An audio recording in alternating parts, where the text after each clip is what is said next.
Lideramos el camino de la opinión pública y buscamos que la cultura del debate alcance consensos y soluciones a los problemas de nuestro país.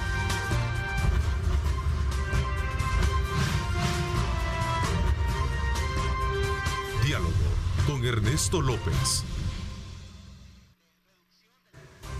Martes 5 de enero de 2021, gracias por estar con nosotros, gracias por hacerse acompañar desde luego desde muy tempranas horas de la mañana a través de nuestro noticiero y poder darse la oportunidad de estar bien informado de lo que acontece en nuestro país y el mundo entero desde ya. Bienvenidos a una emisión más de Diálogo con Ernesto López, agradeciendo como siempre ese voto de confianza y esa preferencia hacia nuestro programa. Gracias a la credibilidad que usted nos dispensa, por supuesto seguimos siempre dando aportes importantes en el quehacer del análisis político, económico y social de nuestro país. Y como hemos estado examinando la genealogía, la lectura y la radiografía que tienen los partidos políticos de cómo está el país y qué es lo que viene a partir del ejercicio electoral que estamos ya viviendo, especialmente en la parte relacionada con las candidaturas a diputados. Quiero darle la más cordial bienvenida a dirigentes del Partido Cambio Democrático esta mañana, Javier Milián, quien es secretario general adjunto de Cambio Democrático. Bienvenido, Javier, gracias por acompañarnos. Gracias a ti, Ernesto, por la oportunidad y muy buenos días a cada una de las personas que nos está viendo a través de tu programa y también desearte un feliz año nuevo y también a las personas. Gracias, igualmente. Aldo Álvarez, secretario nacional de Comunicaciones de Cambio Democrático. Aldo, bienvenido también. Gracias, Neto, siempre un gusto estar contigo en tu programa y un saludo para todos, un feliz año nuevo, por cierto. Y aquí estamos para hablar de todos estos interesantes temas. Así es, en efecto, nos acompaña el licenciado Linus Chamagua, candidato a diputado por Cambio Democrático por San Salvador. Linus, bienvenido también, gracias por acompañarnos. No, gracias por la invitación, aquí estamos también para toda la población y feliz año.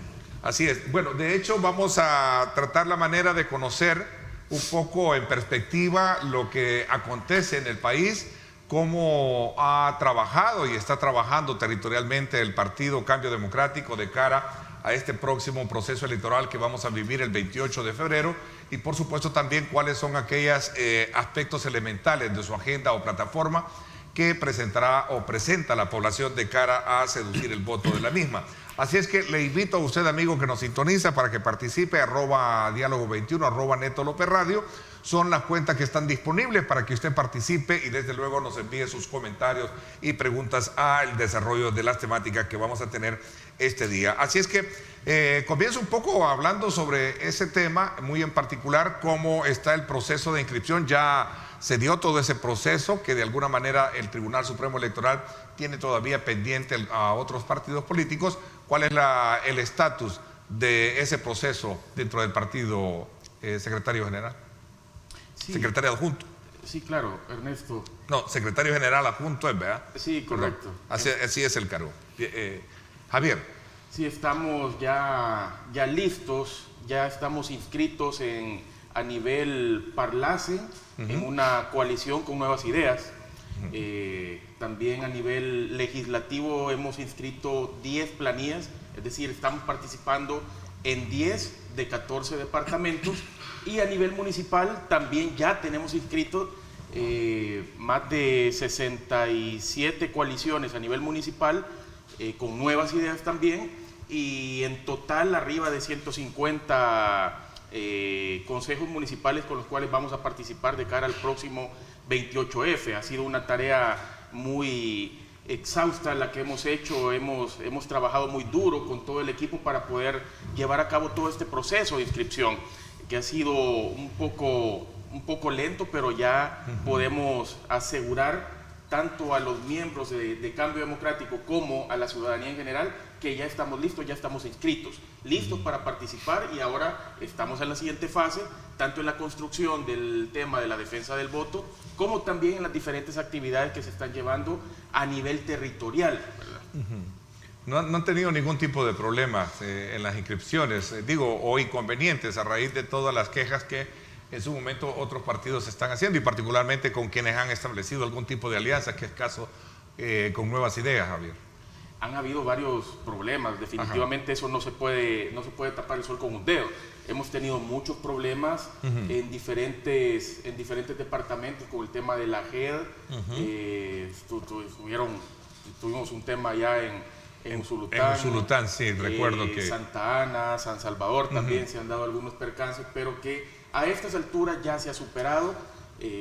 No puedo decir que ha sido todo positivo, pues, pero gracias a Dios a este día ya se han superado todos esos problemas y estamos listos para poder enfrentar la próxima campaña esta campaña de cara al 28 de febrero del próximo año. Este año, perdón, ya estoy todavía... Claro, por supuesto, no deja de confundirlo a uno, pero ya estamos en el nuevo año. A ver, veamos un poco, Aldo, cuál es tu lectura también, precisamente al trabajo consistente y a ese brazo territorial que todo partido político necesita para poder enfrentar un proceso electoral. Bueno, como ya lo dijo Javier, ¿verdad? Ha sido un trabajo bastante exhausto el hecho de que pues no es fácil organizar territorialmente a un partido y menos cuando pues obviamente venimos de un pasado reciente. Tú sabes, ¿verdad?, que el partido nació a la vida nuevamente, ¿verdad? El año antepasado, ya podemos decir el año antepasado, después de todo el zarpazo que tuvimos existencial por parte del Tribunal Supremo Electoral, ¿verdad? Eso, quieras o no, tuvo alguna afectación, pero nos hemos recompuesto y estamos ya listos para encarar el nuevo proceso electoral. Desde el punto de vista político interno también hay una renovación que permite también que nuevos liderazgos asuman, digamos, el reto territorial y asuman el reto político de la proyección del partido, la nueva proyección del partido, porque obviamente aquí la idea es proyectar al partido de una manera distinta a como en el pasado se había venido, digamos, presentando. El partido Cambio Democrático, lo quiero decir aquí y reiterarlo, y no solo por las coaliciones que llevamos con nuevas ideas que ya mencionó Javier, sino desde el punto de vista político, ¿verdad? Quiero reiterarlo, Cambio Democrático es un partido que sigue siendo aliado del proyecto que encabeza el presidente de la República y que sigue siendo aliado del proyecto político que vamos a desarrollar conjuntamente en la Asamblea Legislativa a partir de este año. O sea, eso tiene que quedar más que claro, no hay ninguna duda. Si alguien puede tener alguna duda, es infundada porque nosotros seguimos siendo parte de ese proyecto. Es un proyecto que arrancó desde hace algunos años cuando planteamos, ¿verdad?, el apoyo al proyecto que encabeza el presidente. Continúa para estas elecciones, a donde se cierra el ciclo político, gracias a Dios, ¿verdad?, de la posguerra, y vamos a seguir adelante en este nuevo ciclo político que se va a abrir a partir de las elecciones de febrero, y sin lugar a dudas nosotros vamos a continuar apoyando eso, y la gente que está en el territorio, los líderes territoriales están claros de eso. Aldo, y muy importante, ya que estás mencionando ese tema, es que dada la coyuntura, dada la situación actual política de nuestro país, estamos también asumiendo la responsabilidad de llevar a cabo todo un recambio generacional también de liderazgo dentro del partido. Es decir, entendemos la dinámica actual, entendemos la situación actual en la cual la ciudadanía no quiere seguir viendo más de lo mismo. De igual manera nosotros hemos asumido un gran reto, y el gran reto es poder llevar a cabo todo un cambio generacional dentro de las estructuras y dentro de los liderazgos y los candidatos. Por eso tenemos a Linus acá con nosotros. Chamagua, por ejemplo, el candidato. Tenemos a la doctora Belén, tenemos a Mireya, a Astrid Aguillón, entre otros tantos candidatos que tenemos a nivel nacional, que son gente joven, forman parte de todo un estado. De ese relevo generacional que, por cierto, de ese relevo generacional que la población ha venido demandando de los partidos políticos. Creo que ese es un ítem bien importante que resaltarlo, Javier.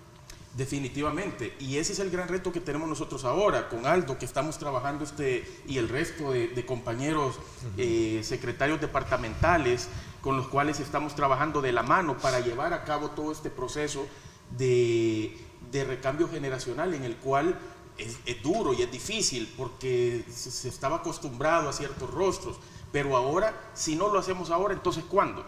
Este es el momento más adecuado para llevar a cabo todo este proceso y le estamos haciendo una gran apuesta a todo este proceso, no solo de cara a los liderazgos que van a estar al frente de la dirección del partido, sino también de cada uno de los candidatos que vamos a tener, que tenemos ya en estas planillas. Ok, interesante, Linos. A ver, dinos cuál es tu lectura también y la motivación que hay alrededor de todo este andamiaje de trabajo que tiene y esta perspectiva de trabajo que tiene Cambio Democrático. Y ahora que tú corres como candidato a diputado por San Salvador por Cambio Democrático.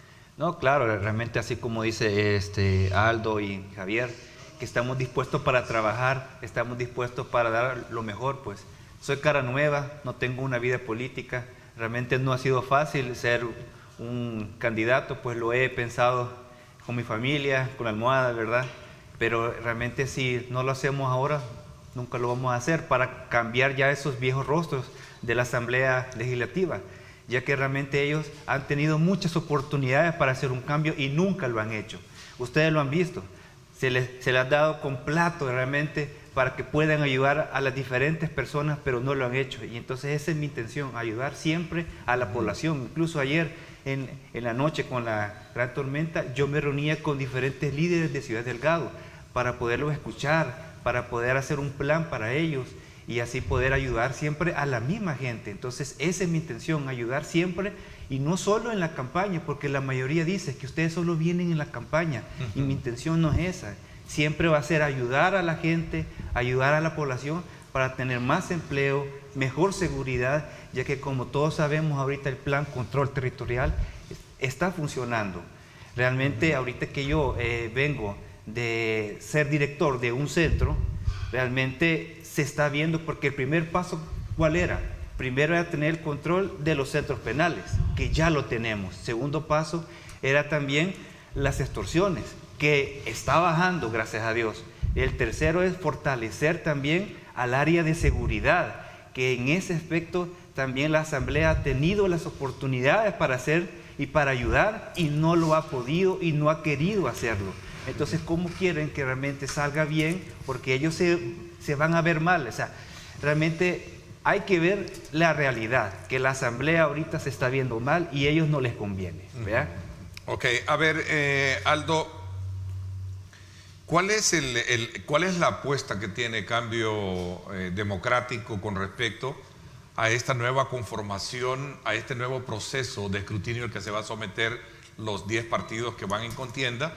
¿Y cuáles son las perspectivas y sobre todo también qué experiencia se recoge de la presencia de Cambio Democrático con un diputado en la Asamblea Legislativa? Cuéntame un poquito de eso para entender un poco más el rol que van a desempeñar de cara a lo que viene en los próximos días. Bueno, está claro que nosotros como partido nos sentimos orgullosos de nuestra bandera. A nuestra bandera nosotros la exhibimos con orgullo. A diferencia de otros partidos que están tratando de esconder sus banderas ahora hasta el ridículo. Y lo digo con tranquilidad porque parece ridículo lo que están haciendo. Ahí aparecen carteles con colores hasta celestitos que uno le da, ya de plano no sabe si reír o llorar, ¿verdad? Viendo rostros viejos, de gente reciclada, que ha estado por décadas. Ahí venía yo sobre el Paseo Escalón ahorita viendo una gran valla de un fulano ahí que parece jefe de fracción de un solo partido que ahora es Arena y el FMLN. No sé qué nuevo puede ofrecer. Nosotros, nuestros rostros, como Linus, por ejemplo, gente que no tiene un pasado manchado, que no tienen un pasado mancillado, que no tienen ningún tipo de cosa que le puedan reprochar, sino más bien el ánimo de servir desde una perspectiva democrática y desde una perspectiva de transparencia, porque el Cambio Democrático se ha caracterizado por eso, por ser un partido transparente, que apoya realmente aquello que tiene que ver con la transparencia en el uso de los fondos públicos, con los procesos democráticos, y por esa razón es que nosotros no tenemos nada que nos puedan reprochar, y aquellos que puedan haber estado señalados en el pasado con algún tipo de acciones o actitudes que linden con hechos de corrupción ya no están en el partido, ni van a estar en el partido. Y nada, pues nosotros no permitimos ni siquiera que hayan ni los más mínimos señalamientos de que Cambio Democrático pudo haber sido parte de algún esquema de que no sea transparente y que no sea democrático. Eso lo podemos decir con toda tranquilidad.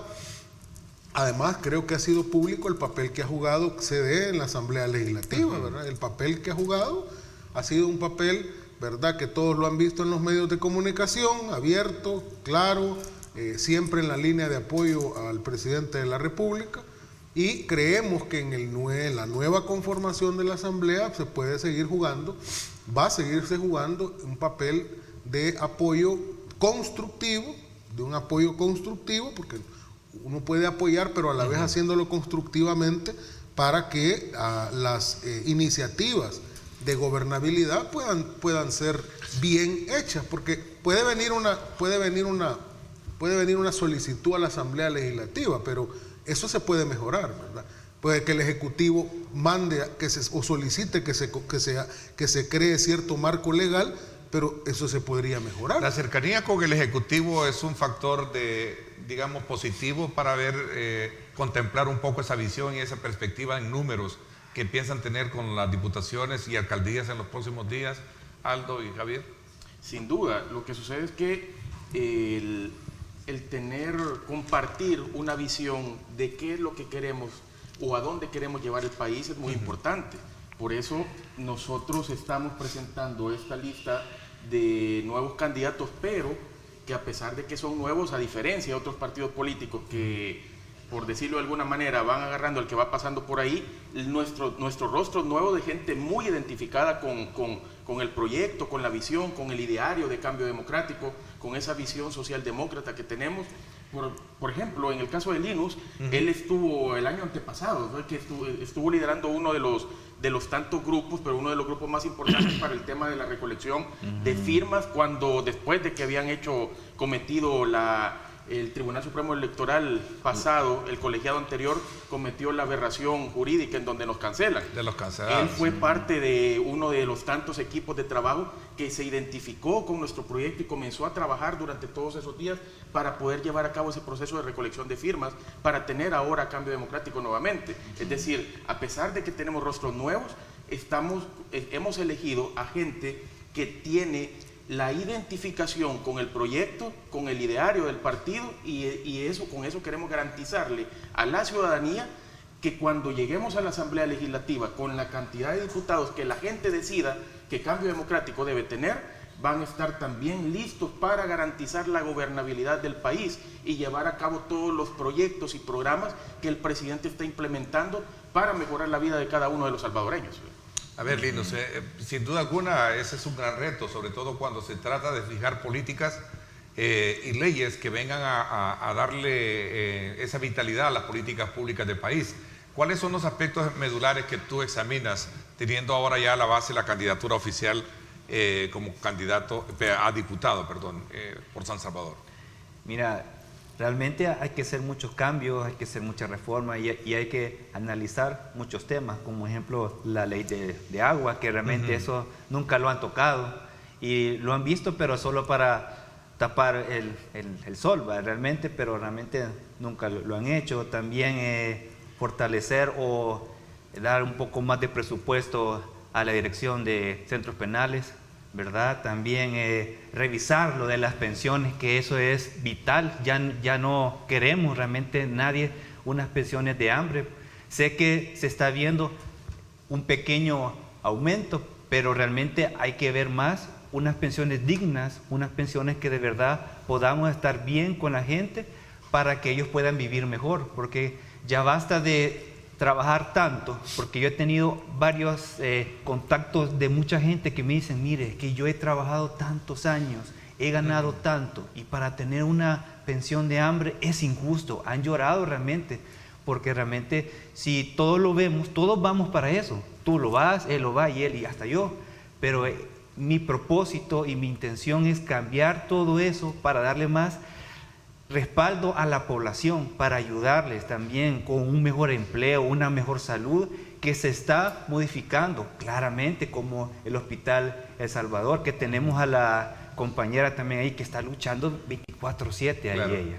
Mira, a propósito, Aldo, y hoy con esta polémica generada con la aprobación del presupuesto, y entiendo que el presidente vetó 2 decretos aprobados en ellos. Ahí teníamos la información donde se decía de que el presidente había vetado el tema de un préstamo, no recuerdo de cuánto es, pero que de alguna manera iba en el sentido de elevar la pensión de los 200 a $300. Sin embargo, ahí vemos una información, Bukele vetará decreto de aumento de la pensión mínima. ¿Cuál es la plataforma o cuál es el paquete que Cambio Democrático prepara de cara a fortalecer su campaña y seducir el voto de los salvadoreños?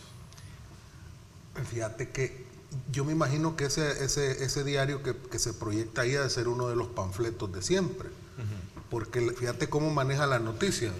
Vetará el aumento de la pensión mínima. Es que en realidad los tramposos y truculentos aquí fueron los diputados.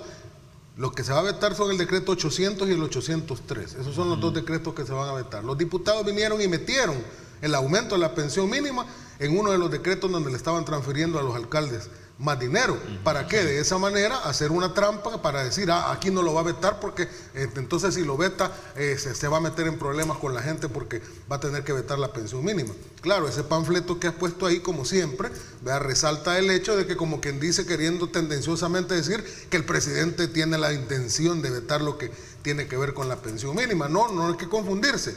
Eso lo que ha sucedido es que los diputados, en forma inconstitucional, metieron ese aumento en el decreto donde le querían meter más dinero a sus alcaldes para que hicieran campaña.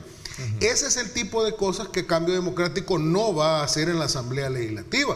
Es el tipo de cosas que nosotros no vamos a apoyar, ¿verdad? Porque eso que hicieron la madrugada entre gallos y medianoche del 23 al 24 de diciembre, lo hicieron exprofesamente para darle dinero a sus alcaldes, lo hicieron exprofesamente para boicotearle el presupuesto al presidente. Le quitaron un montón de plata a un montón de instituciones. Y ese tipo de forma de legislar destructiva es la que no se debe hacer en la Asamblea Legislativa. ¿Te podés imaginar esa retaíla de decretos que se inventaron? ¿Cuándo se había visto eso en la Asamblea, Neto? Si siempre el presupuesto se había aprobado con un solo decreto, ¿verdad? Con todas las modificaciones que le quiera hacer la Asamblea, pero no de esa manera. Porque claro, ellos creen que uno es tonto, ¿verdad? Que la gente no se da cuenta de lo que hace. Ese planteamiento el ministro también lo manejó cuando se le consultó con relación a ese tema. Creemos que volverles a dar dinero a las alcaldías no tiene justificación, así que el presidente ha decidido vetar estos 2 decretos, que hablabas del FODES y hablabas del tema este. No, y podemos mencionar, viendo las palabras de Alejandro Zelaya, el ministro de Hacienda, tenés el tema también de los jueves de evasores. Cada jueves está presentando diferentes casos de evasores y tenés a estos partidos de siempre tratando de defenderlos. ¿Cómo es posible que vas a tener a estos partidos políticos defendiendo a los evasores? Eso es lo que no va a hacer Cambio Democrático. Nosotros vamos a apoyar totalmente este tipo de medidas que está llevando a cabo, por ejemplo, el ministro de Hacienda, Alejandro Zelaya, junto con todos los otros proyectos que van de cara a mejorar el país, a sanear las finanzas del Estado. Pero no, ¿cómo podemos estar? Es imposible defender lo indefendible. ¿Cómo vas a estar viendo a gente poniendo la cara por todos estos evasores? Es algo que nosotros garantizamos que no podemos hacer. Vamos a apoyar cada uno de los proyectos que van a favorecer a la ciudadanía, cada uno de los proyectos presentados por el presidente Nayib Bukele que van favoreciendo a la ciudadanía. No, claro, y aparte de lo que ustedes dicen, que es muy cierto, que ellos lo que han hecho es una trampa también. Han tenido más de 2 años para hacer todo ese presupuesto, y de aquí de 8 meses ya estamos en las elecciones y quieren meter todo eso. O sea, se sabe que es para sus diferentes campañas, se sabe que es para su gente. Realmente ellos quieren hacer una trampa, y lo que vamos a hacer los nuevos que vamos para la Asamblea Legislativa, que no vamos a hacer esa clase de cosas. Vamos a beneficiar a la gente con diferentes decretos, pero para la gente. Nada de trampa, nada de líos, Nada de que vamos a poner la mano bajo la mesa, ya basta de eso, porque realmente los maletines negros no van a ir y la asamblea no va a tener que ir a la presidencia a recibir su dinero, o ya basta también que la familia rica antes mandaba también al presidente, la asamblea mandaba al presidente, y eso es lo que no le ha gustado. La gente rica a la asamblea, que realmente ya no reciben ese maletín negro, ¿verdad? Y ya no pueden tener el poder en totalidad ellos. Ahora, Además, mira, solo sí, una sí, acotación, una acotación, mira, aquí hay mucha hipocresía con respecto al tema de las pensiones, y especialmente del FMLN. Le debería de dar vergüenza andar ahorita queriendo decir que el presidente está en contra del aumento de la pensión mínima, cuando no quisieron ellos entrarle al problema estructural de las pensiones. Y tú te recordarás que hace algunos años, en el gobierno de Sánchez Serén, incluso se le aumentó el porcentaje de las ganancias a las AFP. El partido que decía apoyar a la gente de menos recursos, al pueblo menos beneficiado, fue el partido que le dio más puntos de ganancias a las AFP. Lo que son es una bola de hipócritas que ahora vienen con este tipo de medidas, porque apoyaron, el FMLN apoyó esto de la pensión mínima, que por cierto no resuelve el problema estructural, porque esto es de un préstamo para paliar un poco, para mejorar un poco la situación de la gente que no goza de una pensión básica, pero esto no resuelve el problema estructural. ¿Y qué es lo que ha dicho el presidente de la República? Con la nueva asamblea, cuando ya no estén estos partidos de los mismos de siempre en la asamblea, vamos a entrarle a resolver el problema estructural de las pensiones. ¿Y cuál es el problema estructural de las pensiones? Bueno, el problema estructural de las pensiones es que en la pirámide de reparto de ganancias, en primer lugar está las AFP, luego el gobierno, y por último allá en la base están los trabajadores. Hay que invertir la pirámide. En primer lugar tiene que estar el trabajador, en segundo lugar el gobierno, y en último lugar, con una ganancia que, digamos, más o menos aceptable, debe de estar la AFP y no a la inversa. Entonces, yo quiero dejar claro que en la nueva asamblea la representación de Cambio Democrático va a estar en luz de reformar el sistema de pensiones, pero estructuralmente. Es interesante ese punto. Voy a hacer una pausa. Cuando regresemos, la plataforma digamos que de trabajo que está planteando cada partido, es importante verla y detenerse a examinar esos temas urgentes del país. Tú has tocado un punto, Aldo, que me parece que hay que examinarlo, obviamente, y tiene que ver precisamente con esa pensión que reciben muchos salvadoreños y que los que están también por el nuevo sistema, viendo de alguna manera con mucha preocupación cómo se está, proyectando. Por eso yo creo que es importante conocer, y ese es el propósito de tener la presencia de los partidos políticos acá en este programa en estos últimos días, en la que estamos conociendo precisamente cuál es el énfasis del trabajo que están presentando de cara al proceso electoral que vive el país. Nos vamos a la pausa y regresamos con más. Gracias por sintonizarnos.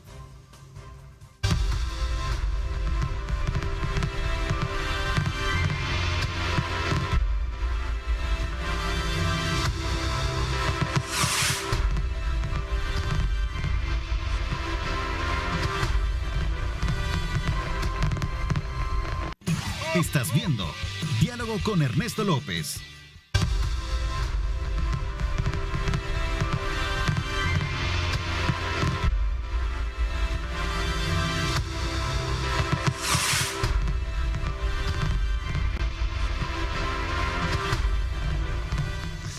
Bueno, gracias nuevamente por estar con nosotros a esta hora de la mañana, en esta primera parte del programa. En la segunda parte del programa, en unos minutos, me acompaña también el ministro de Trabajo, con quien vamos a hacer una valoración de su recién visita a los Estados Unidos, en la que se ha contemplado desde luego la apertura de los trabajos temporales en el norte. Así es que el ministro de Trabajo, Rolando Castro, estará con nosotros en unos minutos. Mientras tanto, continuamos con Javier Milián, Aldo Álvarez y Linus Chamagua, todos ellos de Cambio Democrático, conociendo la plataforma electoral de cara a los comicios que se prestan celebrarse en febrero próximo y que por supuesto conlleva la elección de diputados propietarios, suplentes y por supuesto del Parlamento Centroamericano y también consejos municipales. ¿Hay una agenda en particular que destaque el trabajo que proyecta Cambio Democrático de cara a la formulación de políticas una vez se definan las elecciones, Javier? El primer tema es poder...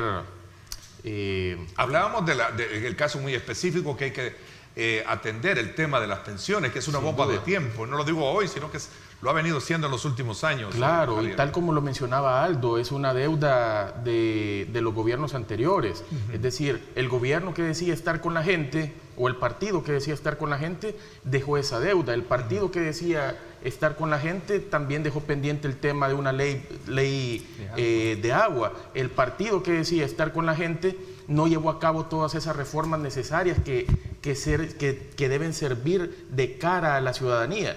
Esos son los proyectos con los cuales nosotros, esas deudas pendientes que se supone que debieron llevarse a cabo en los últimos 10 años, son los que nosotros vamos a apoyar, que sin duda alguna, porque nosotros tenemos mucha cercanía también con la dirección de Nuevas Ideas, tenemos claridad de cuál es su visión de país, y por eso te podemos decir con mucha contundencia que vamos a apoyar cada uno de los proyectos que van a favorecer a cada uno de los ciudadanos, a cada uno de los salvadoreños, porque ese es parte de nuestro trabajo. Es decir, con la representación que tengamos dentro de la Asamblea Legislativa, vamos a garantizar, apoyar, primero, mantener la gobernabilidad del país y también poder apoyar cada uno de los proyectos que sirvan o que estén en función de apoyar a cada uno de los ciudadanos. No, porque realmente es cierto lo que tú decís, que realmente el gobierno pasado tuvo la oportunidad de hacer un cambio, el que ellos decían que viene el cambio, y nunca lo hicieron. Vea, ese famoso viene el cambio. ¿Va? No, ¿cómo no? Cambiaron su vida. Vea que sí. Entonces, realmente cayó de calificación el país cuando estuvo con la nueva reforma de la AFP, lo de las pensiones. O sea, no les importó, caímos, ¿verdad? Y hicieron una nueva reforma que realmente no funciona. Es tonta, la verdad, para mí es tonta, porque realmente en vez de ayudar complicó, porque realmente algunos que se pensionaban dignamente ahora se están pensionando realmente con pobreza. Y del 55% de las pensiones que supuestamente el gobierno anterior usaba, ellos no han pagado todavía las tasas de intereses que deberían de haber pagado, porque antes, o lo siguen pagando, si no me equivoco, al 2%, que deben de pagarlo al 8%, que así debe ser, y no lo hicieron. También lo que no hicieron y dejaron en deuda fue la salud, igual, hospitales realmente en la quiebra. Si ustedes vieron también los pasillos quebrados, no había cielo falso, no había nada. También en el área de seguridad se fortaleció realmente el crimen, las pandillas. Cuando alguien llegaba a las diferentes cárceles, esa era como una universidad del mal. Lo que no aprendieron afuera lo iban a aprender adentro. ¿Cómo es eso? Realmente había que cambiar la mentalidad de un PDL o de un privado de libertad, y nunca lo hicieron. Al contrario, les dieron las famosas fiestas que realmente todos lo hemos visto: drogas, teléfonos, dinero. Está el ex ministro de Seguridad, Payés, preso, y los demás, porque realmente hicieron una tregua realmente con los pandilleros, con las cabecillas. Y este gobierno, incluyendo a mí, no hemos hecho ninguna tregua. Al contrario, hemos atacado directamente a la delincuencia. Tenemos el control de las diferentes cárceles. Ellos no hacen ahora, ellos no tienen las llaves, no pueden entrar nada. Ahora tenemos el control, ¿verdad? La disciplina, así como lo ha dicho nuestro viceministro de Seguridad. Tenemos orden, control y disciplina para que tengamos realmente una mejor seguridad para la población. Qué interesante. Que Lino es director de un centro penal. Era, pedí permiso. Y conoce, sí, ha pedido permiso. Muy bien digamos sí. Eso. Mira, yo solo quiero acotar algo con respecto dime. al tema legislativo. Mira, aquí hay varios temas que la representación de Cambio Democrático va a apoyar. Primero, la reforma tributaria. Aquí en este país tiene que haber una reforma tributaria profunda para cerrarle todos los portillos a la evasión y a la elusión fiscal que los gobiernos anteriores se encargaron de dejar abiertos para que se pudieran evadir, los grandes contribuyentes pudieran evadir impuestos y pudieran eludir impuestos. Eso hay que cerrarlo. Eso lo creó Arena cuando creó las leyes tributarias a las necesidades de los grandes grupos de poder oligárquico, y el FMLN traidor que pactó para continuar con esa práctica. La reforma también al sistema de pensiones de la que ya hablamos. La reforma de salud que incluye un nuevo marco legal de salud. Mira lo que pasó hoy con la pandemia, con ese código de salud desfasado que tenemos, ¿verdad? Y aún así el presidente logró salir adelante y su gobierno, a pesar de todas las cortapisas que se le pusieron. Hay que revisar el marco normativo. Yo creo que debe haber un nuevo código de salud. Tiene que haber también una reforma a las leyes de materia de seguridad, ¿verdad? No podemos seguir con ciertas leyes que permiten de alguna manera que no se pueda tener un control efectivo, digamos, en el ámbito de la represión del delito, ¿verdad? Porque nosotros en la posguerra, con aquella cuestión de las leyes garantistas, porque veníamos acordate de las dictaduras con las que veníamos, se hicieron leyes que hasta cierto punto no respondían a la realidad que se venía. Y hay un elemento importante que recojo también del espíritu de muchos partidos políticos nuevos, que es el combate a la corrupción. Este día, por cierto, el periódico El Diario El Salvador dice 11 casos de corrupción se estancan en tribunales. Esa es la madera del Diario El Salvador, ahí está. Y dice diligencias pendientes y argucias de abogados frenan casos que datan desde el 2016. Ese es un punto medular que también recojo dentro de la plataforma. Aparte de otro elemento importante y que me gustaría abordarlo más adelante, después de Aldo y el resto de la mesa, es que la próxima asamblea completará 4 salas de la Corte Suprema de Justicia, que es un elemento clave para el país. Aldo, con respecto a este tema que acabas de poner ahí, no solo eso, sino también Cambio Democrático va a apoyar la reforma, la sustitución de esa vieja ley de probidad que tenemos, que es de finales de los años 50 del siglo XX, por una verdadera ley de probidad, a donde sí efectivamente se pueda investigar expeditamente a los exfuncionarios. Mira cuántos funcionarios de los gobiernos de Arena y el FMLN se han escapado porque ha pasado el periodo de investigación y entonces han prescrito muchas veces a cualquier tipo de acto delictual y de nada sirve, y ahí están estancados en la sección de probidad porque claro, no se le dan las herramientas porque no hay interés en la lucha de la probidad.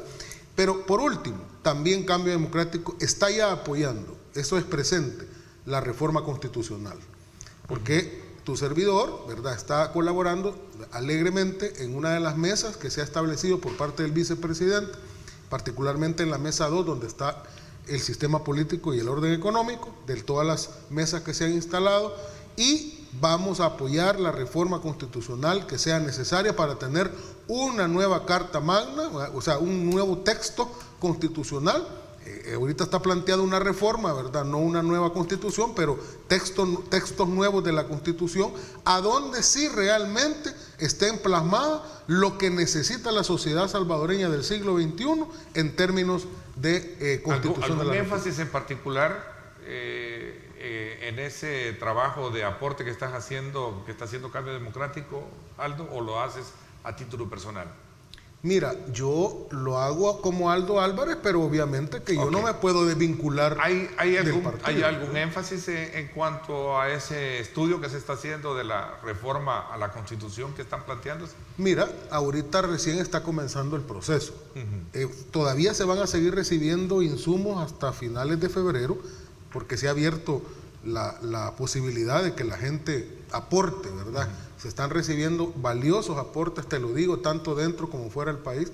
Se están recibiendo aportes y se están estudiando y se están procesando, porque no solo es que se va a abrir, que la gente mande y después los agarras y los vas a tirar al cesto de la basura. No, se van a procesar y se van a tomar en cuenta, porque lo que se quiere es que esta reforma sea del pueblo, o sea, que sea la gente tomada en cuenta, no como las anteriores constituciones, a donde, o debajo de las balas, o como esta constitución que tenemos, que para mí es una constitución moribunda, ¿verdad? Fue producto hija de la guerra, porque esta constitución es hija de la guerra, pero a la gente no le preguntó nadie. Se nombró una asamblea constituyente y ahí les va la constitución, les guste o no les guste, no, la gente tiene ahora posibilidad de aportar. Es un proceso muy interesante. Yo no tengo el privilegio de estar, de participar en esa mesa. Sí, claro, primero no soy abogado, En el caso de Aldo me ha comentado mucho sobre todo este tema y es interesante ver toda esta experiencia, cómo a partir de la participación ciudadana, de la aportación de la ciudadanía a través de los diferentes medios digitales, la gente da su aportación y a partir de esto comienzan a elaborar todo. Estos son los insumos para poder llevar a cabo todo este proceso, en el cual sin duda alguna es necesario llevar a cabo todo este proceso de reforma a todo nivel, pues no solo a nivel de constitución. Yo en mi función pública también puedo dar fe de que tenemos leyes orgánicas de instituciones que datan de hace más de 50 años que ya no aplican para la realidad del país. Por eso es un claro ejemplo de cómo estamos trabajando y lidiando o sacando el día a día con leyes obsoletas y es necesario estar acorde con nuestros tiempos, ¿verdad? Ok, Linus. No, También realmente, porque de resultar tú electo por la población en la próxima asamblea, está el reto de la Corte Suprema de Justicia, que es un elemento clave de país. no, realmente hay que ver, hay que analizar, hay que leer sus currículos porque hay que poner a una persona idónea para ese puesto. Realmente ¿Cree ya que se puede lograr desvincular esa relación candidato-partidos que los eligen? ¿Tú crees que se logra eso? se puede, porque realmente no lo quieren hacer. Ahí es compadre hablado, amigo hablado, vámonos a echarnos ahí bajo de agua algo. Realmente ya basta de hacer lo mismo, pues. Aquí hay que ver y analizar las mejores personas para que puedan hacer un trabajo adecuado. No solo él, también otros puestos, pues, porque realmente ya basta de decir, mira, si te doy el puesto que me vas a dar a mí.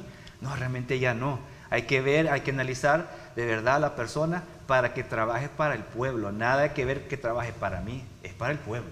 Así. Ok, Aldo, Replicando. a ver, cuéntame un poquito sobre ese tema de ese reto que la Asamblea próxima tendrá, que es la de elegir magistrados de la Corte Suprema de Justicia y tomando como punto referencial también los cambios que se pueden generar en la sala a partir de lo que ya en el pasado hemos tenido, si tú te recuerdas.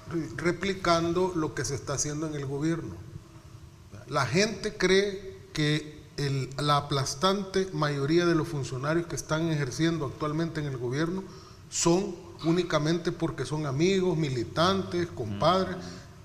Hubo un proceso, doy fe de eso, hubo un proceso de selección sobre la base de perfiles y por eso se llevó un buen rato ese proceso de selección.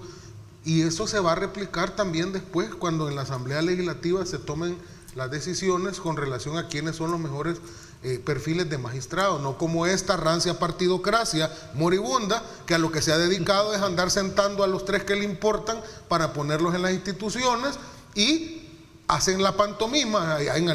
Bueno, tú lo has visto ahí en el salón legislativo donde desfilan el montón de candidatos y los entrevistan y hacen la mesa y ya saben a quiénes son los que van a terminar eligiendo y les dicen, vaya, mire, ustedes lo vamos a elegir, pero usted sabe que tiene que, a la hora de las horas, acuérdese quién lo eligió, si no, mira la Corte de Cuentas y el papel que lo tienen haciendo ahorita.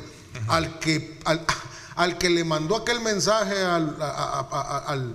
al diputado Parker, vean, aquella comisión donde le estaba pasando la información al teléfono, que ni cuenta se dio, rapidito lo eligieron presidente de la Corte de Cuentas.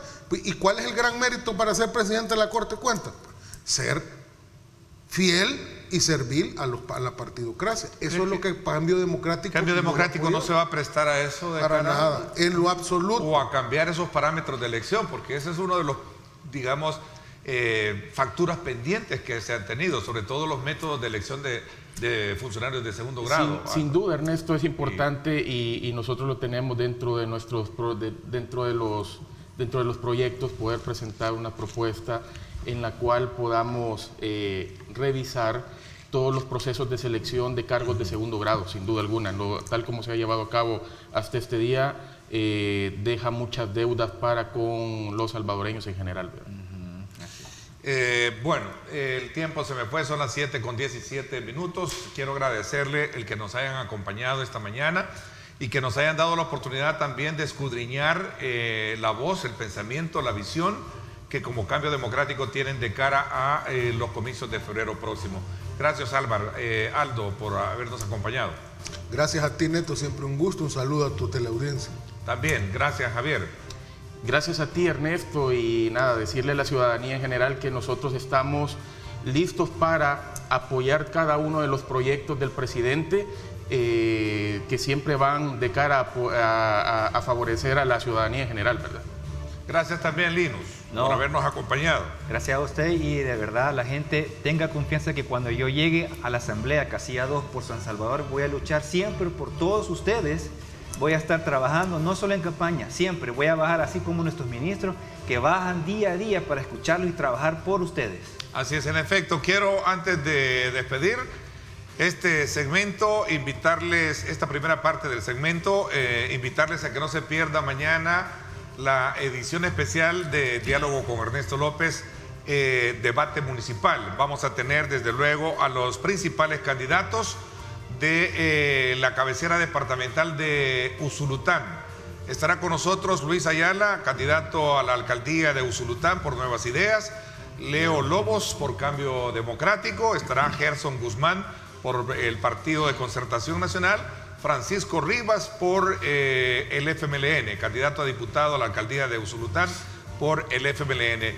Hemos querido establecer el contacto por todos los medios con el actual candidato, el actual alcalde de Usulután, de la cabecera, y candidato por el Partido Arena, pero se nos ha hecho difícil. Le hemos llamado de manera muy frecuente, constante, y no hemos logrado, no logramos contactarlo. En igual término, también al candidato del Partido Gana, se nos hizo difícil, dijo que no podía asistir a este debate, pero mañana no se pierda, porque estará muy interesante a las 6:30 este debate de la edición especial de este programa con los candidatos a diputados a la alcaldía por la cabecera departamental de Usulután. Así es que nos vamos a la pausa. Cuando regresemos, conversamos con el ministro de Trabajo. Vamos a hablar acerca de los procesos y protocolos sanitarios hoy en el marco de este nuevo repunte de casos de COVID-19 y las medidas de control que se tienen y supervisión por parte del Ministerio de Trabajo en aquellos lugares donde se generan las concentraciones masivas, bares, restaurantes, discotecas, etcétera. Vamos a hablar de eso cuando regresemos.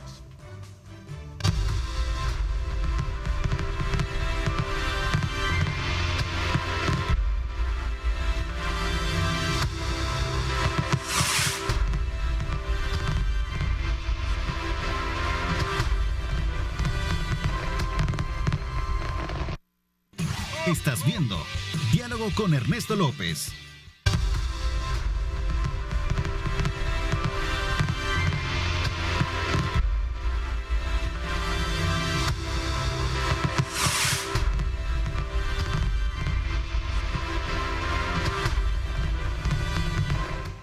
Bueno, gracias nuevamente por estar con nosotros. Son las 7:22, 7 de la mañana con 22 minutos. Agradecemos de ustedes la presencia y permanencia a nuestra sintonía. Continuamos en esta segunda parte del programa con la participación del ministro de Trabajo, Rolando Castro, con quien vamos a hablar acerca de los resultados de su recién gira por los Estados Unidos, donde se ha establecido desde luego las conexiones pertinentes con empresas para continuar con el plan de empleos temporales de salvadoreños en el país del norte. Además, no podemos soslayar en esta conversación que vamos a sostener con él sobre las medidas, la supervisión y el trabajo que se hace de cara a fiscalizar el cumplimiento de los protocolos sanitarios en aquellos lugares donde se genera mayor concentración de personas hoy a raíz de la pandemia del COVID-19. Ministro, gracias por acompañarnos, bienvenido. Siempre un privilegio compartir contigo, Neto. Gracias por la invitación. Voy a comenzar quizás primero por conocer los resultados de esta gira, de este plan que desde luego reactiva el espíritu esperanzador de muchos salvadoreños que necesitan de alguna manera sustento para sus familias y que ven en este plan de empleo temporales en los Estados Unidos como un ítem importante que se tiene dentro del plan de trabajo en el ministerio y en el gobierno mismo. Sí, antes quiero iniciar con solidarizarme con la familia de Lorenzo Alcide Romero. Él falleció el día de anteayer, es el secretario general de Astran, un ex compañero que compartimos mucho tiempo, muchos años con él en la lucha laboral y sindical, y solidarizarme también con Astran, ya que han perdido su secretario general debido al tema de la pandemia, una situación que está bastante complicada, y mi solidaridad a la familia. Pues decirte, Neto, que la gira que se hizo fundamentalmente a los Estados Unidos, fuimos a cerca de 4 estados y sostuvimos reuniones con cámaras empresariales, sostuvimos reuniones con empresarios que se dedican directamente al tema de las visas H2A, H2B, con un programa de migración laboral. Y pues un poco complicado porque todavía en los Estados Unidos la situación del COVID está bastante compleja, pero gracias a Dios logramos reuniones muy productivas y muy esperanzadoras. Tenemos mucha fe. Nos fue muy bien en Houston, luego estuvimos en Oregon, posteriormente fuimos a Los Ángeles y también en Arizona.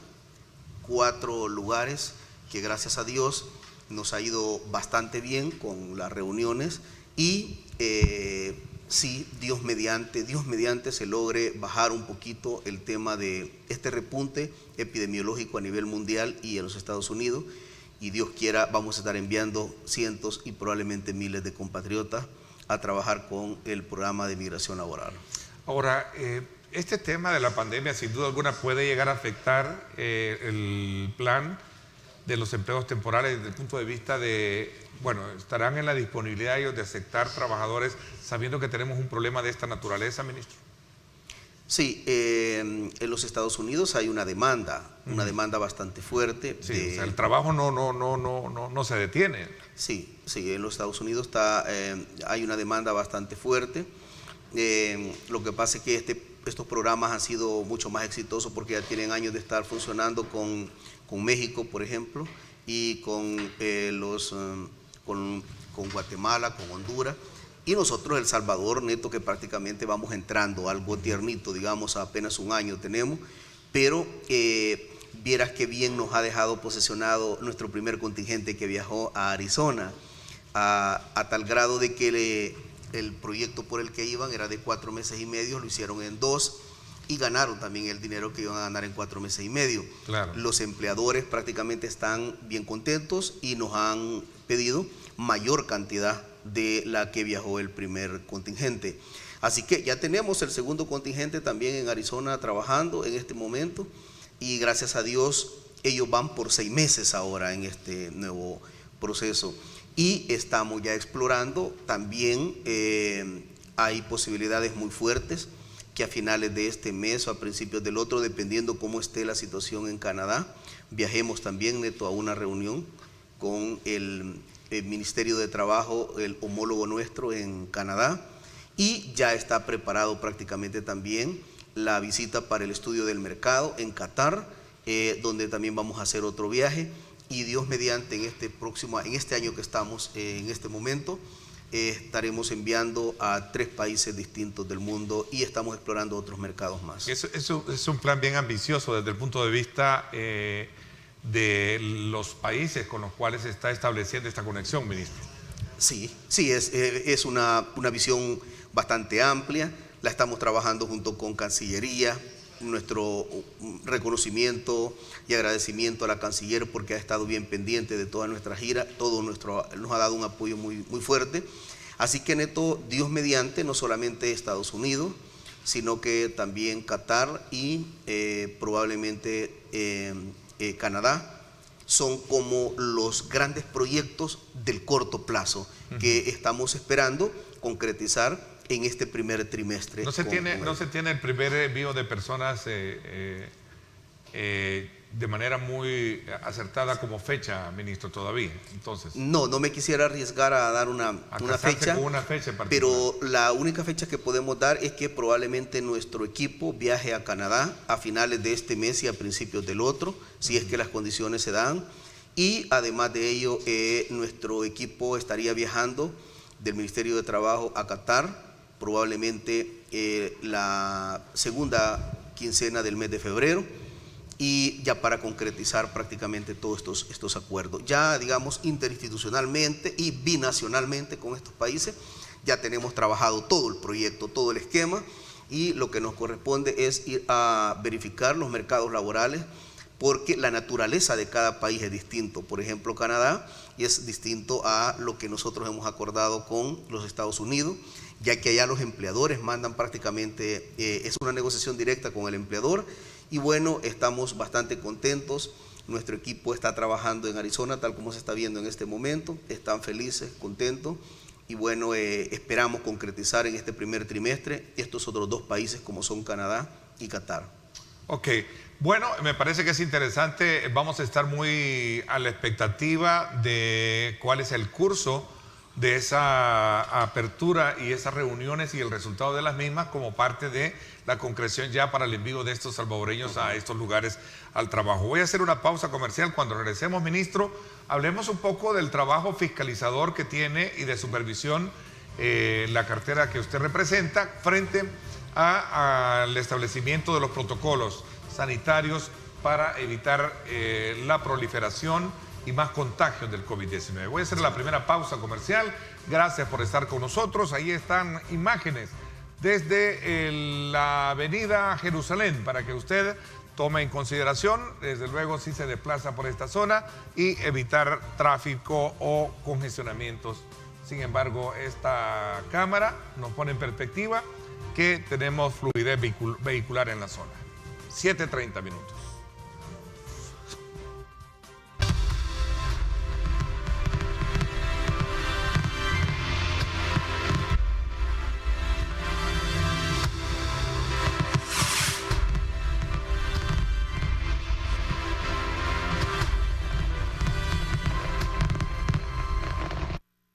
Estás viendo Diálogo con Ernesto López.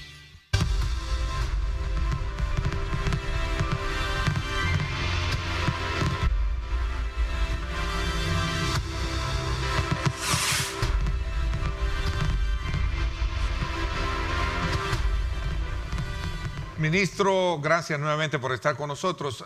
El año que recién cerramos ha sido bastante difícil en todos los sentidos, sobre todo en cuanto a proyección económica, en cuanto a estabilidad laboral, etcétera, etcétera. El COVID-19 ha venido desde luego a cambiar todos esos parámetros. Y una de las partes elementales de todo el trabajo que se desarrolla está precisamente el tema de las inspecciones en lugares laborales.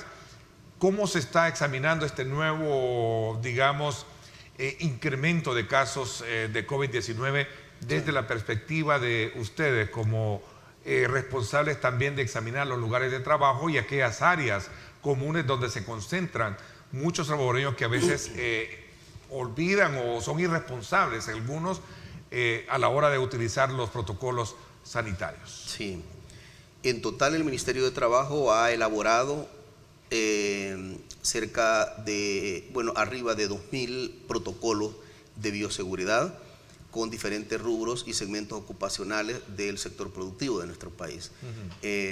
Inicialmente eso lo trabajamos en conjunto con los trabajadores, con el movimiento sindical y además con los empleadores, con las cámaras empresariales de nuestro país, etcétera. Y todos nos comprometimos a que esa iba a ser la herramienta de protección legal para la prevención del COVID. Yo sí creo que este incremento y este repunte que se está dando en El Salvador tiene que ver neto por el exceso de confianza y hasta cierto punto nivel de abuso e irresponsabilidad personal y familiar que tenemos los salvadoreños. Porque tú te has dado cuenta, han habido fiestas colectivas grandes, movilizaciones bien grandes para una cosa y para otra, concentraciones bastante fuertes y grandes de la población. Bueno, estábamos viendo unas fotos incluso en la playa hoy el 25 y el 1 de enero, pero estamos hablando que nuestras playas estaban llenas literalmente, sin equipo, y además no pueden dar la mascarilla y estarse bañando. Es una situación bien complicada que yo sí creo que nos confiamos excesivamente y hoy por hoy creo que abusamos un poco de esa situación. A nivel laboral lo que nos corresponde es, nosotros tenemos 3 turnos de nuestros equipos que verifican en la mañana, en la tarde y en la noche andan de forma permanente nuestros inspectores y tratando de garantizar que se cumpla al pie de la letra prácticamente todos los protocolos de bioseguridad que nosotros hemos trabajado con ellos, con los sectores antes mencionados. Estamos supervisando en el día, estamos supervisando en la tarde.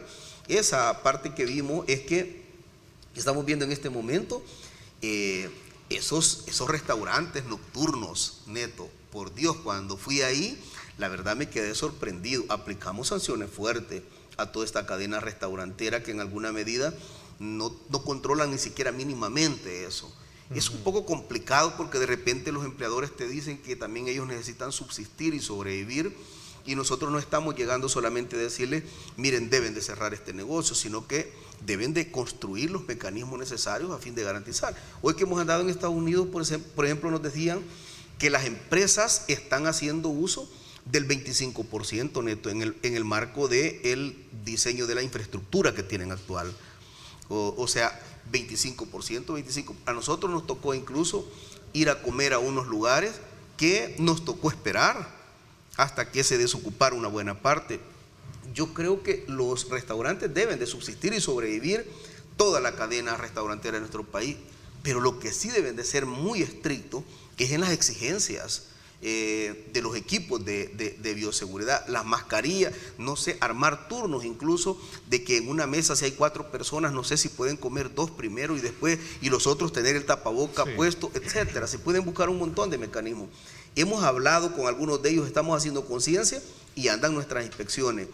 Una cosa bien lamentable que nos ha dejado a nosotros muy golpeados y muy heridos en el ministerio es Neto, cuando fuimos a inspeccionar las empresas de seguridad y de limpieza, que son outsourcing, que en alguna medida están... Sí, contratan las empresas.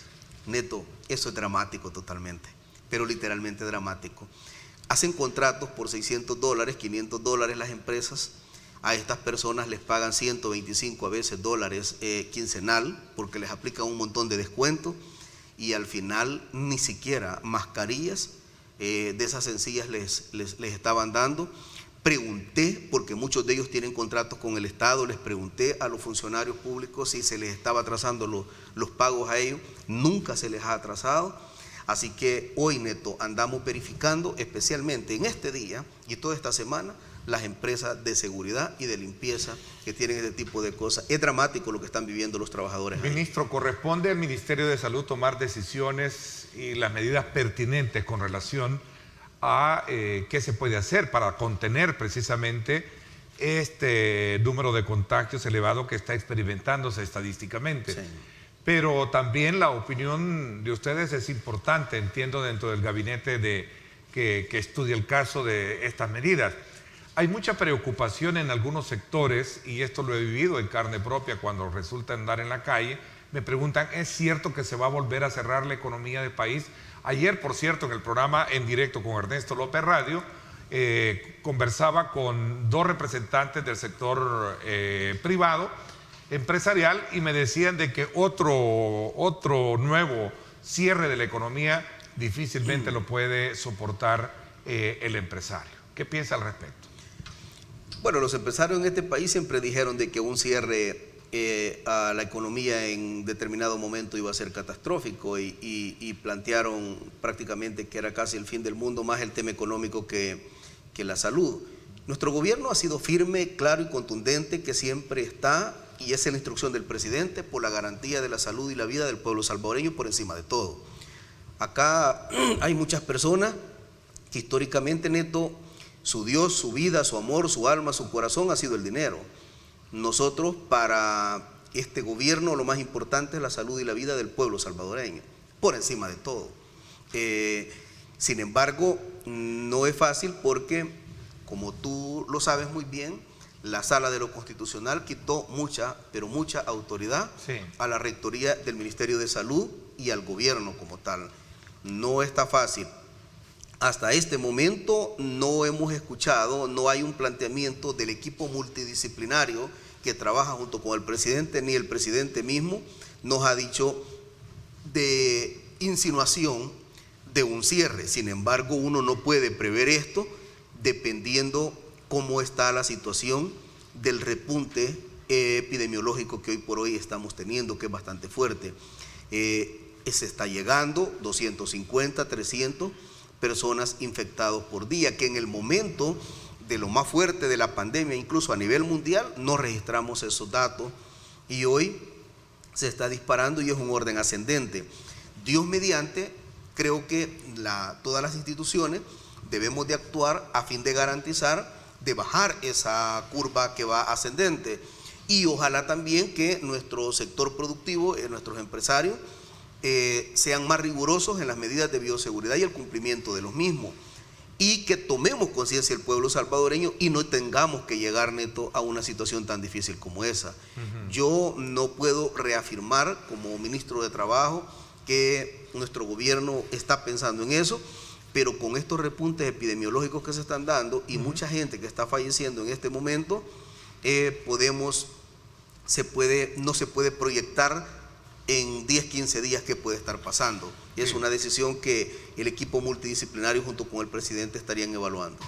Hace unos minutos el ministro de Salud estuvo en el programa del colega Moisés Urbina y decía, ayer se registraron 268 nuevos casos, sí, y 221 personas recuperadas. Datos que demuestran que el sistema de salud, que es más robusto, tiene capacidad de atención según el funcionario. Sin embargo, hay que resaltar que tenemos casos, ahí está, 268 según el reporte estadístico. Es preocupante, ministro. No, esto se está disparando. O sea, preocupante desde el punto de vista de que estamos en esa disyuntiva, ¿no? ¿Cómo lograr de alguna manera cercar esa pandemia para poder de alguna manera evitar más tragedia, más luto, más dolor? Los que hemos estado en primera línea sabemos lo que eso significa. ¿Verdad? Yo tengo familiares ahorita muy cercanos también, 2 familiares, 3 familiares muy cercanos que están precisamente con COVID y han estado, y gracias a Dios, estables, pero lo están superando. ¿Qué pasa con los bares? ¿Qué pasa con las discotecas? Y como ya usted ponía el ejemplo también, con los restaurantes, ministro. Sí, la verdad es sumamente preocupante. Tú te vas a la zona rosa de las 8 de la noche en adelante y tú ahí ves como que el país está en total normalidad. Gente demasiado irresponsable, tomando esos lugares sumamente llenos, y da tristeza, Neto, cuando tú pasas ahí, porque de repente ese joven que está ahí de forma irresponsable tomando, lleva el COVID. Y quien lo esté esperando en su casa probablemente su mamá, su papá, su abuelito. Él probablemente puede ser incluso asintomático, claro, o pueda tener las defensas fuertes para enfrentar y no tener mayores dificultades. Pero cuando lleva el COVID a su casa está asesinando prácticamente a sus seres queridos. Esta es la realidad con la que yo creo, Neto, que si nosotros no nos hubiéramos preparado con el Hospital El Salvador y con toda la red hospitalaria que hoy tenemos, que no es todavía la deseada por este gobierno, pero que no es la paupérrima que encontramos con los gobiernos anteriores, creo que la cantidad de muertes, esto fuera desproporcionado. Pero una admiración muy profunda al ministro Alaví y todo el equipo que está trabajando, el presidente que tuvo la visión de adelantarnos prácticamente.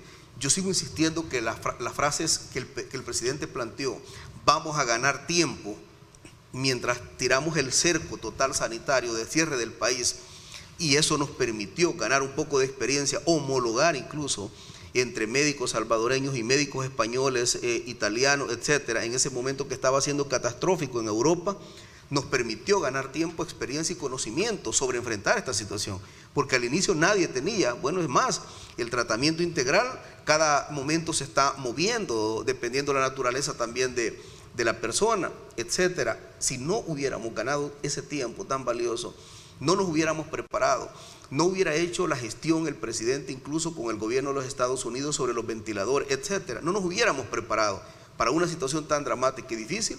En este momento serían cantidades, estaríamos igual o peor que Guayaquil, lo que pasó anteriormente. Entonces, en estos establecimientos lo que se aplica es un régimen tras el proceso de supervisión, ¿es un régimen más estricto o de sanción si no cumplen con más estricto, Neto. Hablamos de discotecas y bares. Más estricto. Tienen 2 cosas. Nosotros llegamos, inspeccionamos, les dejamos ahí las medidas, por ejemplo, para verificar en 3 días si cumplen o no cumplen. Si no cumplen, Neto, no tenemos otra opción que cerrar ese bar, esa discoteca. O sea, preferimos pagar un costo incluso político, que nos critiquen, que nos juzguen, pero no que el día de mañana vaya a llegar sendas cantidades de personas a los hospitales muriendo que ya no pueden respirar por causa del COVID y por causa de la irresponsabilidad de mucha gente. Actuamos de esa manera. Igual te auguro, porque estamos ahorita trabajando con las empresas, estas empresas que te digo de seguridad y de limpieza, que obligan incluso a la gente a ir a trabajar sin los equipos de bioseguridad. Te auguro que esta empresa van a ser sancionadas fuertemente por el Ministerio de Trabajo. Entiendo que hay un sitio web en el cual Sí. se puede hacer este tipo de denuncias, Sí. Ministro. www.covid19.mtps.gov.sb Exacto.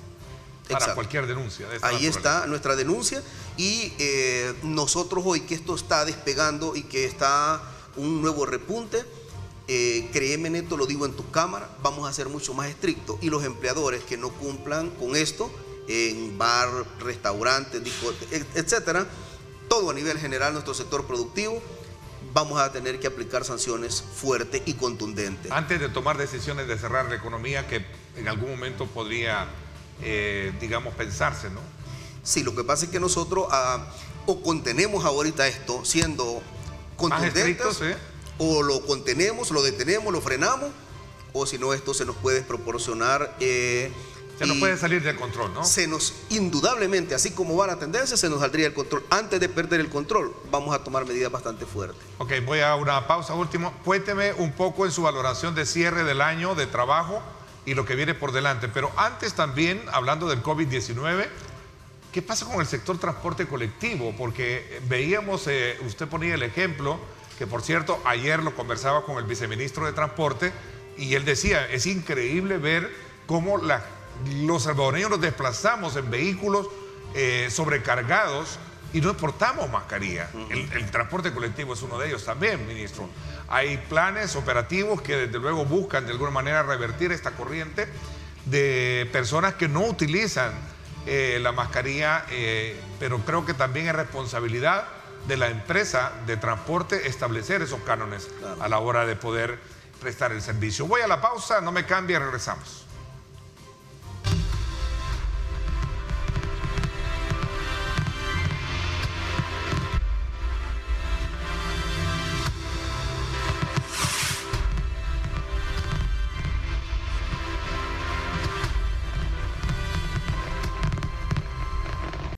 Estás viendo Diálogo con Ernesto López.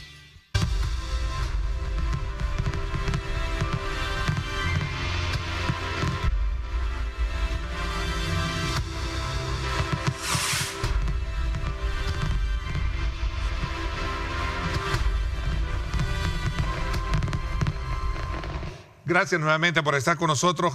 Ministro, el tema del transporte colectivo es un tema que desde luego debe de ponerse de muchísima atención, sobre todo cuando vemos esfuerzos encaminados a controlar aquellos parámetros de protocolo que se necesitan para evitar contagios, pero cuando vemos esos cuadros en el transporte, la situación se vuelve mucho más preocupante. ¿Qué se está haciendo desde ese ángulo de supervisión?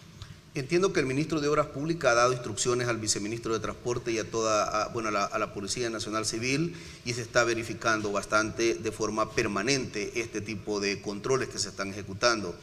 No es fácil, Neto, no es fácil garantizar esta situación porque de repente los mismos empresarios nos decían que cuando nosotros aplicábamos el distanciamiento, porque lo correcto quizás era de que iba una persona en un asiento, el otro tenía que ir vacío y el otro tenía que ir con otro usuario, nos decían que hasta era tan difícil para ellos operar que ni siquiera los costos podían sacar. Es una situación bien complicada.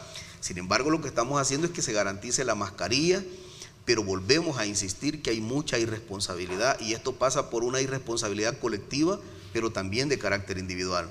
Estamos haciendo como gobierno, ahí está el ministro, ahí está todo su equipo, la policía, estamos haciendo todo lo humanamente posible, Neto. Lo que pasa es que la situación No es tan fácil, es bastante complicada, pero estamos aplicando la ley y nos vamos a manejar en lo que la sala nos ha permitido que hoy por hoy tengamos disponibilidad jurídica para actuar.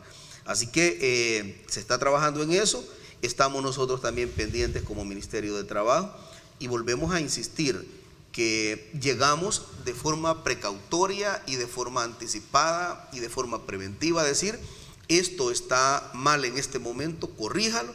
Estamos dando máximo plazo de 3 días para corregir eso y quien no lo corrige se puede enfrentar a un posible cierre temporal porque preferimos eso y no en alguna medida pagar costos con vidas humanas. Estamos trabajando duro, Neto, en eso. Ok, ministro, las principales acciones del año que recién concluye y cuáles son las perspectivas de cara a lo que viene para este otro año. Sí. Nosotros en nuestra cartera de Estado encontramos una cartera prácticamente invisibilizada, sin fuerza jurídica y además de eso con un sistema arcaico que prácticamente una tabla, una hoja de papel bond, anda el inspector haciendo la inspección y ahí la saca y de repente cuando llega al ministerio ya eso se le cayó, se le voló, etcétera. Entonces estamos armando un proceso de modernización integral como eje transversal del ministerio, modernizarlo. Estamos trabajando en ello y Neto, yo esta misma semana que viene voy a dar una conferencia de prensa ya para dar a conocer todo el proyecto de modernización que lleva el Ministerio de Trabajo. A tal grado que hoy, en vez de andar con esa hojita de papel bond levantando el acta, van a dar una tablet cada uno de nuestros inspectores y vamos a tener un software actualizado que yo en tiempo real desde el despacho del Ministerio voy a estar viendo el levantamiento de acta que está haciendo la persona. Y si un momento dado hay discrecionalidad del inspector o inspectora que en ese momento quiera afectar o no al empleador o muchas veces incluso se pone del lado del empresario para favorecer al empresario y armar un aspecto desfavorable en contra del trabajador, no se va a poder borrar y cualquier persona que elimine o haga una modificación del acta, ahí va a quedar el mismo software en el sistema, va a quedar definido quién hizo esa modificación y ese cambio. A tal grado que desde el despacho yo voy a estar viendo la inspección que se está llevando a cabo en La Unión, en Acajutla, en La Libertad, en San Vicente, en Usulután, en Sonsonate, en tiempo real. Estamos modernizando el ministerio, que estamos encantados porque Qatar nos habló de un software que tienen ellos, que prácticamente es el que tutela legalmente los derechos de los trabajadores y el sistema se activa de forma automática a través de un semáforo en verde, amarillo, rojo, cuando se está vulnerando el derecho de los trabajadores y lo sabe todas las instituciones del Estado que estén. Entonces queremos modernizar el ministerio y llevarlo al más alto nivel, ese es el sueño. Estamos trabajando con la creación de la escuela, de un instituto de formación de cuadros también del movimiento sindical, porque el sindicalismo lo queremos elevar a un sindicalismo al estilo Estados Unidos o un sindicalismo al estilo europeo que goce del respeto, una formación de cuadros a nivel integral. Y bueno, estamos profesionalizando absolutamente todo lo que nosotros encontramos con un sistema bien arcaico, bien definido, que la conclusión que tenemos es que ese ministerio estaba prácticamente con una clara desventaja ante todo un mundo globalizante, pero era precisamente para tenerlo invisibilizado y que no pudiera garantizar y tutelar los derechos de los trabajadores.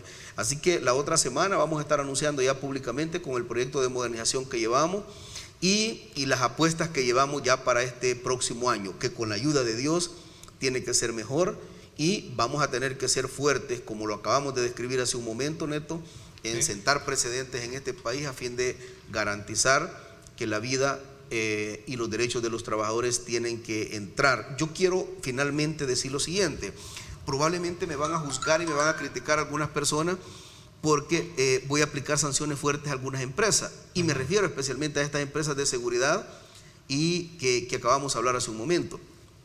En el orden, Neto, son los principales violadores de los derechos de los trabajadores, estas empresas de seguridad y de limpieza. Algunas de ellas incluso no están reglamentadas en el marco legal como corresponde. Entonces ahí vamos a ser un poco duros, fuertes.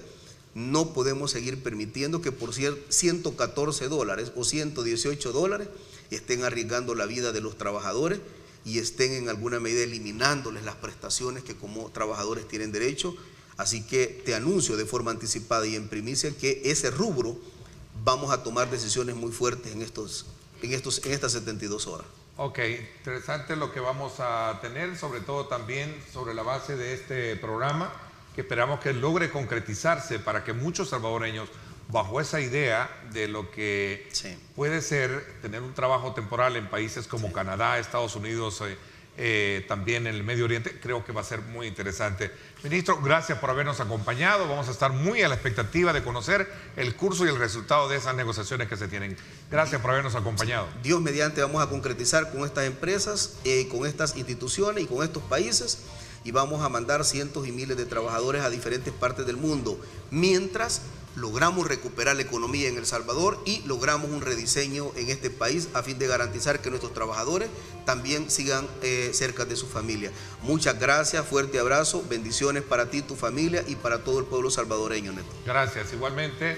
Por mi parte, esto es todo por hoy. Los invito a que no se pierda hoy a las 8 de la noche Pulso Ciudadano con Julio Valdivieso, como siempre, examinando la radiografía de las ofertas electorales que están presentando los actores en la política. Así es que desde ya no se lo pierda, 8 de la noche por Canal 19, Julio Valdivieso y Pulso Ciudadano. Gracias. Por mi parte, eso es todo por hoy. Pásenla bien y como siempre recuerden, lo más importante, amar a Dios sobre todas las cosas.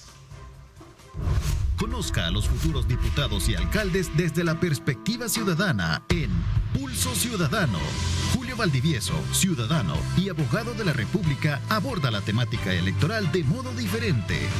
Lunes, martes, jueves y viernes a las 8 de la noche. No deje de ver Pulso Ciudadano por Canal 19. Lideramos el camino de la opinión pública y buscamos que la cultura del debate alcance consensos y soluciones a los problemas de nuestro país.